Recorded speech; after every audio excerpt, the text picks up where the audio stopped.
पौ पौ भीड़ को हॉर्न देती पीले रंग की कॉलेज बस आगे बढ़ती जा रही थी। गरिमा किसी तरह सांस रोककर बस में बैठी हुई थी। वह मन ही मन भगवान को याद कर रही थी। थोड़ी ही देर में गरिमा का स्टॉप आ गया। बस भैया यही उतार देना, मेरा स्टॉप आ गया, गरिमा ने चैन की सांस लेते हुए कहा। 24 वर्षीय गरिमा मेडिकल साइंस की छात्रा थी। पढ़ने में तेज और बुद्धिमान। गरिमा शारीरिक रूप से काफी स्थूल थी।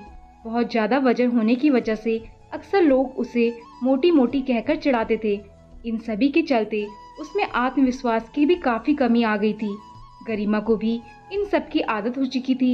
यही एक कारण था कि गरिमा के ज्यादा दोस्त मित्र भी नहीं थे। बस एक अच्छी सहेली विनीता ही थी गरिमा की, जिससे थोड़ा बहुत दिल की बात कर लेती थी। सुबह 8 बजे गरिमा अपनी कॉलेज बस से कॉलेज आती थी और सभी क्लासेस अटेंड करती थी। फिर शाम को 5 बजे कॉलेज बस से घर आ जाया करती थी। यही उसकी रोज की दिनचर्या थी। इधर कुछ दिनों से गरिमा को महसूस हो रहा था कि बस का ड्राइवर उसे घूरता रहता है। उतरते चढ़ते बैठते उसे ऐसा लगता जैसे बस ड्राइवर की दोनों आंखें उसे देखती रहती है। लड़कियों को ये छठी इंद्री भगवान ने दी है कि कौन उन्हें कब कैसी किस नज़र से देख रहा है, उन्हें पता चल जाता है। गरिमा असहज सी बैठी रहती। कभी कभार अगर सामने छोटे शीशे पर नजर जाती तो ड्राइवर उसे जाने किस पहेली की तरह पढ़ता प्रतीत होता। ये रोज की ही दिनचर्या हो गई थी। गरिमा घुटी घुटी सी कुछ भी कहने में असमर्थ, बस परेशान लगने लगी। ऐसा नहीं था कि वह पहली बार इस बस से कॉलेज जा रही हो, बल्कि उसे इस बस से जाते हुए 2 साल हो चुके थे। इससे पहले ड्राइवर ने इस तरह से कभी नहीं किया था, परंतु अब ड्राइवर का यह व्यवहार बहुत अप्रत्याशित था। दूसरी तरफ 48 वर्षीय अधेड़ महज, जो कि इस कॉलेज में कई वर्षों से ड्राइवर था। ड्राइवर होने के साथ साथ वह बाकी बसों के ड्राइवर का हेड भी था। गरिमा हमेशा उसी बस से कॉलेज जाया करती थी जिसे महज चलाता था। 2 वर्षों से गरिमा और महज के बीच एक जान पहचान कायम हो चुकी थी। दोनों के घर भी संयोग से एक ही कॉलोनी में थे। महज शादीशुदा था और उसके बड़े बड़े 2 बच्चे थे। अचानक महज का गरिमा को यूं घूरते रहना गरिमा की क्या किसी की भी समझ से परे था। जब गरिमा से रहा नहीं गया तो इसके लिए उसने अपनी सहेली विनीता से मदद मांगी और उसे पूरी मनोव्यथा कह सुनाई। विनीता ने पूरी बात सुनकर गरिमा को बिना डरे ड्राइवर का सामना करने का सुझाव दिया।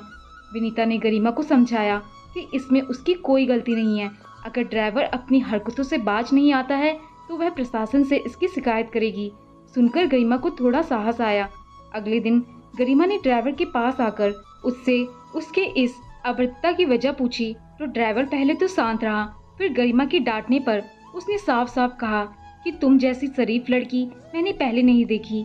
यहाँ पर लड़के लड़कियाँ क्या क्या नहीं करते, अकेले में मुंह मारने का मौका नहीं छोड़ते। हर लड़की का कोई ना कोई मित्र है, लेकिन तुम हमेशा अपने काम से काम रखती हो। मैं कब से तुम्हें देख रहा हूँ, आज तक किसी लड़के से बात तक करते नहीं पाया तुम्हें। कॉलेज से सीधा घर आना, घर से सीधा कॉलेज जाना, सबसे बस मतलब भर की बात करना। मुझे तुम्हारी इसी सादगी ने मोह लिया है। मैं तुमसे प्रेम करने लगा हूँ। यह सुनकर गरिमा को बहुत आश्चर्य हुआ। अपने से दूनी उम्र के आदमी से ये सब सुनकर गरिमा को जैसे सांप सूंघ गया हो।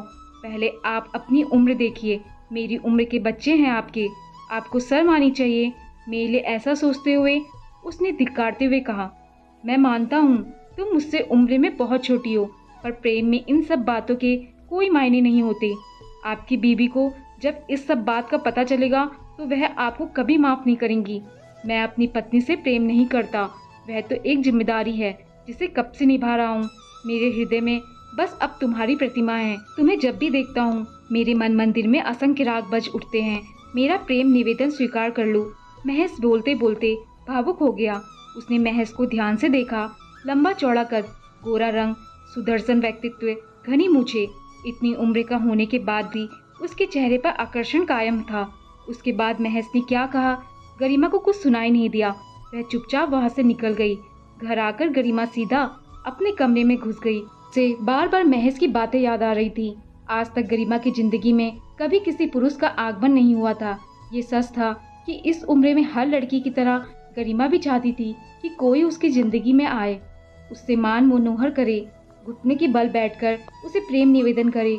वो रूठे तो कोई उसे मनाए, पर यह सब उसके लिए एक सपने की तरह था। उसके स्थूल देह की वजह से प्रेम तो दूर की बात है, कोई लड़का उसका मित्र भी नहीं बन पाया था। जब लड़कों के ग्रुप के पास से निकलती तो अक्सर उसे दबी हंसी ठिठोली सुनाई पड़ती, पर उसे इन सब की आदत हो चुकी थी और उसने किसी से भी कोई उम्मीद रखना बंद कर दिया था।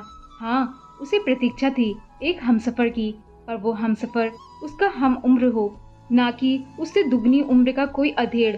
एक सजीला खूबसूरत युवक उसे प्रेम करे, किसी अधेड़ के लिए तो उसकी कल्पना में भी जगह नहीं थी। फिर भी महज के प्रेम निवेदन ने उसके स्त्री मन की भावनाओं को जागृत कर दिया था। गरिमा रोज की तरह कॉलेज जाती, बस में जब पढ़ती तो महज देवदास की तरह पूर्वत उसे देखता रहता। उसकी आंखों में अब प्रेम के लिए मरने मिटने वाले भाव साफ नजर आने लगे थे। गरिमा जब उसकी तरफ देखती तो उसकी टकटकी को वह सह ना पाती और नजर फेर लेती। यह क्रम कई महीने तक चला। हर बार गरिमा गुस्से और परेशानी के भाव लिए आगे बढ़ जाती, पर महज को इससे कोई फर्क नहीं पड़ता। धीरे धीरे गरिमा के दिल में भी प्यार का अंकुर फूटने लगा और गुस्से के भाव की जगह स्नेह भाव ने जगह बना ली। धीरे धीरे दोनों फोन पर बात करने लगे। महज गरिमा पर जान छिड़कता था। अब महज के देखने से गरिमा को बुरा न लगता। गरिमा एक मृग तृष्णा के पीछे भाग रही थी जो उसके भविष्य को संकट में डाल सकता था, परंतु उसे महज की आंखों में दिखते उस प्यार के आगे अपने भविष्य की भी चिंता न रही थी। वह महज के असीम प्यार के आगे खुद को रोक न सकी। गरिमा कॉलेज से आकर महज को मैसेज करती, दोनों देर तक फोन में चैटिंग करते। गरिमा सबसे छुपकर महज को कॉल करती। महज उसे प्यार से बुलाता, वह रूठती तो उसे मनाता, उससे प्यार भरी बातें करता, उसे दूर से ही अपना समीपी महसूस कराता। वह अपना अच्छा बुरा सोचे बिना एक अधेड़ व्यक्ति के प्रेम में डूब चुकी थी। दिन बीतते रहे, दोनों ही एकांत में समय बिताने को बेचैन थे और वह मौका उन्हें जल्दी मिल भी गया। एक दिन कॉलेज की तरफ से मेडिकल के फाइनल ईयर के छात्रों का एक टूर गया। टूर के लिए हर छात्र से पहले ही 5,000 रुपए ले लिए गए थे। टूर सप्ताह के लिए था और छात्रों के लिए 6 दिन वही होटल में रहने की और खाने पीने की व्यवस्था थी। कॉलेज की तरफ से महज को 2 बसें ले जाने का आदेश था। गरिमा टूर वगैरह में कोई दिलचस्पी नहीं रखती थी, लेकिन महज के समीपीय पाने के लिए वह जाने के लिए तैयार हो गई। नियत समय पर बसों में बैठकर सभी छात्र टूर के लिए प्रस्थान कर गए। जो प्रेमी युगल थे वो तो कब से इस टूर की प्रतीक्षा कर रहे थे। हाथों में हाथ डालकर सभी अपने साथ का आनंद उठाते हुए गंतव्य को जा रहे थे। रास्ते में सफर का आनंद उठाते हुए अद्भुत दृश्यों की प्रशंसा करते हुए सभी अभिभूत हो रहे थे। रास्ते में चाय पानी के लिए बस रुकी तो सबने वहां रुककर खाना खाया और खूब सारी सेल्फी ली। घंटों बाद जब सब होटल पहुंचे, काफी थके हुए थे। सभी लड़कों को 4 कमरे और लड़कियों को 3 कमरे मिले थे। वहां पर कुछ देर तक सबने आराम किया और कुछ घंटे बाद तैयार होकर सब घूमने के लिए अपने अपने कमरों से बाहर आ गए। दिन भर सब घूमते रहे। रात को खाना खाकर अपने अपने कमरों की तरफ चल दिए। रात को जब सब सो गए तो महज ने पीछे की खिड़की की तरफ आकर गरिमा को बुलाया। गरिमा उठी और ये सुनिश्चित करके कि सब सो गए हैं, वह दबे पांव कमरे से बाहर आ गई। महज उसका बाहर ही इंतजार कर रहा था। वह उसके साथ दूसरे कमरे में चल दी। दोनों बहुत दिनों से एक दूसरे का समीपी पाने के लिए बेचैन थे। कमरे में आते ही दोनों एक दूसरे से लिपट गए। महज ने गरिमा को बहुत प्यार किया। महज के लिए जहाँ ये शुद्ध प्रेम था, वही गरिमा के लिए भी प्रेम की मूक अभिव्यक्ति थी। तड़के सुबह सबके जागने से पहले गरिमा अपने कमरे में आ गई और आकर लेट गई। किसी ने पूछा कि वह कहाँ गई, तो उसने तुरंत बहाना बनाकर उत्तर दिया कि वह घूमने गई थी। वह उन पलों को महसूस करके मदहोश हो रही थी। कुछ घंटों बाद ही सब तैयार होकर नाश्ता करके अपने अगले गंतव्य को जाने लगे। महज चाहता था कि गरिमा हर रात उसके साथ हो, पर गरिमा ने उस खतरे की आशंका के चलते उसे मना कर दिया। महज स्थिति को समझता था, अतः मान गया। धीरे धीरे 7 दिन बीत गए और वापस जाने का वक्त आ गया। वक्त बीतता रहा। कॉल और मैसेजेस में बातें अनवरत जारी थी। इधर महज में आया बदलाव उसकी पत्नी मीना से छुपा नहीं रह सका। मीना एक चतुर और तेज तर्रार औरत थी। वह काफी दिनों से महज पर नजर रख रही थी। एक दिन महज बाथरूम में नहा रहा था और उसके फोन पर लगातार मैसेज आ रहे थे, इससे मीना को कुछ शक हुआ। फोन में आए गरिमा के सभी मैसेज मीना ने पढ़ लिए। हर मैसेज पढ़ने के बाद मीना के चेहरे के भाव तेजी से बदलने लगे। भवे तन गई।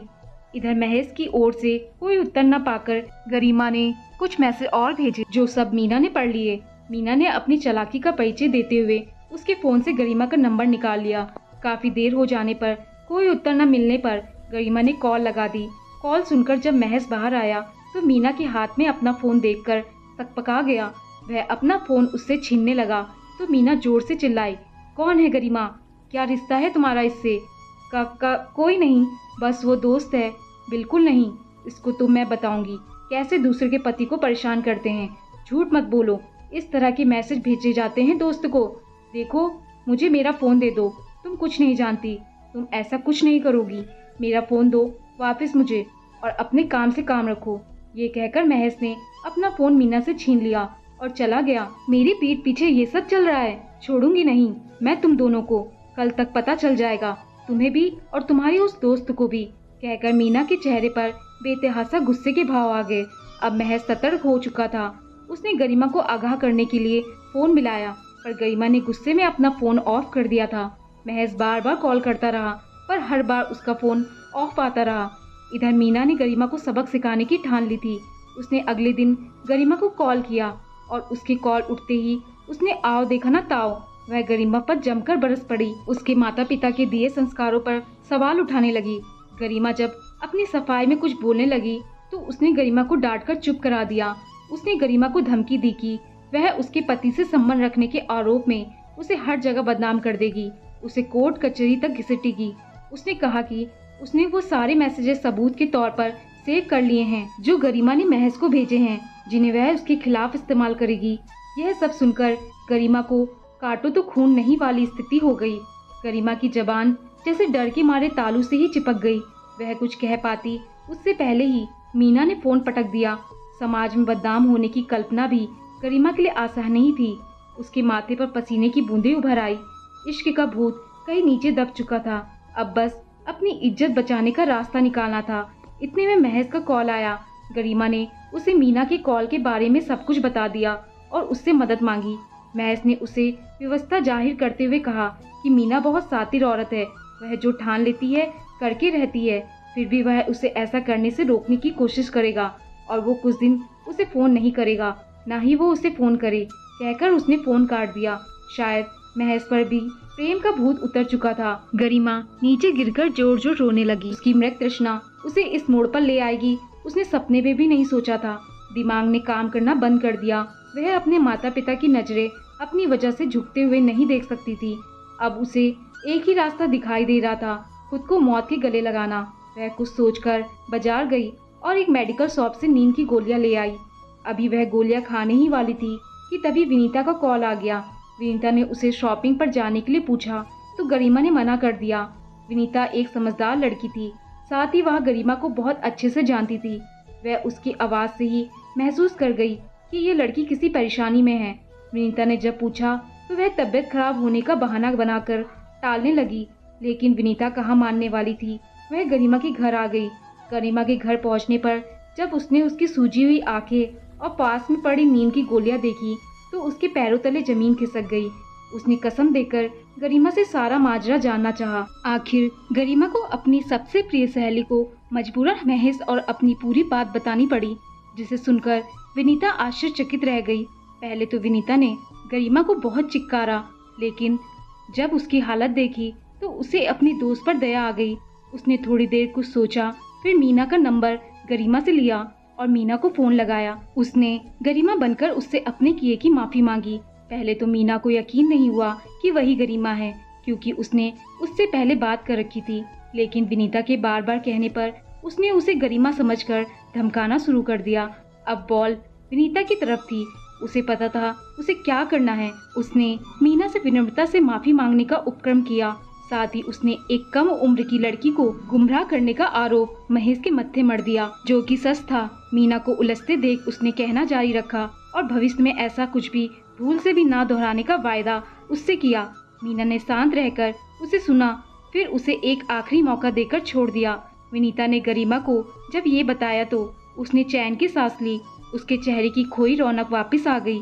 आंखों से खुशी के आंसू बहने लगे। गरिमा ने इस मुसीबत से बचाने के लिए विनीता का धन्यवाद किया और महेश का फोन नंबर अपने फोन से हमेशा के लिए मिटा दिया और भविष्य में उससे किसी भी तरह का संपर्क ना रखने की कसम खा ली। आज वो एक बहुत बड़े दलदल में गिरने से बची थी, जिसमें उसकी दोस्त उसके काम आई थी। उसने भगवान का भी धन्यवाद किया। थोड़ी देर बाद उसके फ़ोन पर एक अनजान नंबर से कॉल आने लगी। एक ऐप से पता किया तो ये महज का नंबर था। उसने तुरंत उस नंबर को ब्लॉक लिस्ट में डाल दिया। दोस्तों, ये कहानी सिर्फ एक गरिमा की नहीं है। कई ऐसी गरिमाएं हैं जो प्यार मोहब्बत के चक्कर में पड़कर अपना सब कुछ गंवा डालती हैं। ये एक ऐसी मृत तृष्णा है जो पहले पहल खूबसूरत लगती है, बाद में भयावह हो जाती है। अपना अच्छा बुरा आपके सिवा कोई और नहीं समझ सकता, और जरूरी नहीं कि हर किसी को विनीता जैसी मित्र मिले। दोस्तों, आपको कहानी पसंद आई हो तो लाइक, शेयर और कमेंट जरूर करें, और चैनल पर नए आए हैं तो चैनल को सब्सक्राइब करना ना भूलें। धन्यवाद।